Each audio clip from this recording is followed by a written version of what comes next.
ایمان والو، آگے بھی خدا کی مدد چاہتے ہو تو یہ بڑھتا اور چڑھتا سود کھانا چھوڑ دو اور اللہ سے ڈرتے رہو تاکہ تم فلاح پاؤ اور اس آگ سے بچو جو منکروں کے لیے تیار کی گئی ہے،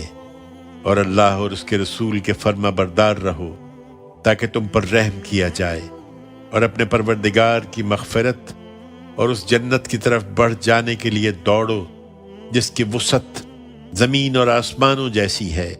ان پرہیزگاروں کے لیے تیار کی گئی ہے جو ہر حال میں خرچ کرتے ہیں، خواہ تنگی ہو یا کشادگی، اور جن پر خرچ کرتے ہیں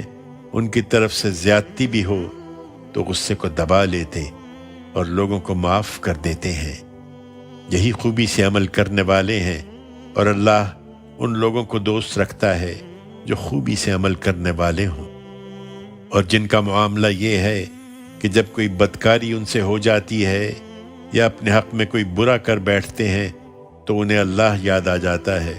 اور وہ اپنے گناہوں کی معافی مانگتے ہیں، اور اللہ کے سوا کون ہے جو گناہوں کو بخش دے اور جانتے بوجھتے اپنے کیے پر اصرار نہیں کرتے۔ یہی ہیں کہ جن کا صلہ ان کے پروردگار کی مغفرت ہے، اور وہ باغ ہیں جن کے نیچے نہریں بہتی ہوں گی، وہ اس میں ہمیشہ رہیں گے، اور کیا ہی اچھا صلہ ہے یہ نیک عمل کرنے والوں کے لیے۔